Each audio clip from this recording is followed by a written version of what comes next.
Next, Greg and Wirt find themselves paddling a makeshift boat on a winding river, not realizing that Beatrice is still out there looking for them. Greg hears the beast singing in the distance. Captain Wirt, do you know who's singing? I don't know much of anything anymore. Wirt's world has been shattered after all that's happened. He can't trust strangers, he can't trust friends, he can't trust himself. He's more lost than ever. The obsidian cricket of our inevitable twilight singing our requiem. And when he gets sad, he gets poetic about it. We are but wayward leaves, scattered to the air by an indifferent wind. He has no fight left in him. Can we just admit we're never gonna get back home, Greg? Can we do that? This is the low end of Wirt's responsibility arc. Wirt doesn't see the point of pretending things will turn out for him, because in the end, he always seems to fail. Seeing no value in himself, Wirt relinquishes all responsibility and just gives up, putting Greg in charge by default. Greg, accepting the task of team leader, goes to sleep to dream up a plan to get them both home. In Greg's dream, he's transported into a cartoon heaven of sorts, where everything, as the song says, is nice and fine all the time. A purely innocent and childlike world of angels and animals and cute little songs. Even when things go bad in this world, like when the north wind threatens the playful gathering, Greg is able to contain it with very little effort. Near the end of his dream, Greg meets the Queen of the Clouds, who offers to grant him a wish. Last time Greg thought he could make a wish, he wanted to become a magical tiger. It doesn't have to be a magical tiger. But this time, when Greg gets a real wish,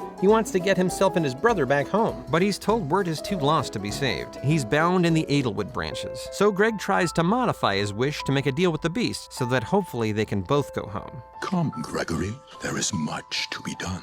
And then you'll show us the way home, right?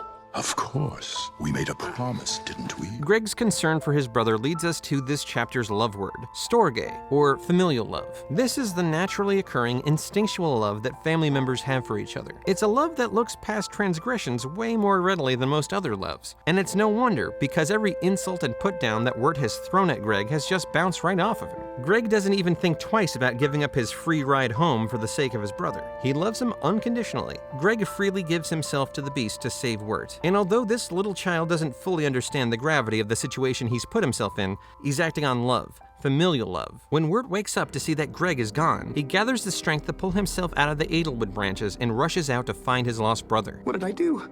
Greg! Wirt has just gone through a huge transformation. After leaving Greg to wander the woods several times, blaming him for everything, or otherwise acting mostly cold to him, Wirt suddenly cares now. Wirt worries for his brother's safety because he loves him back.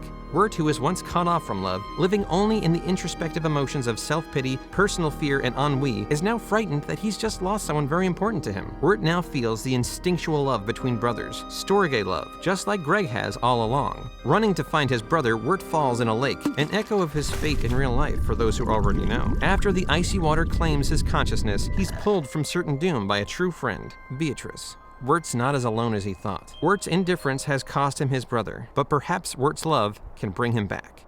Wait, that's it? That's the whole video? That was really short? Well, if you want more short videos, here's one of me summarizing all of Mulholland Drive in 60 seconds. And as a bonus, it all kind of rhymes too. You know, there wasn't a whole lot to cover this time, since my series has focused mostly on Wirt, and this was a very Greg-centric episode. But let me know in the comments if you'd be interested in a special supplemental episode when I do Greg's character arc, or maybe even one about Beatrice. I love Over the Garden Wall, so if people wanted it, I'd probably do it eventually.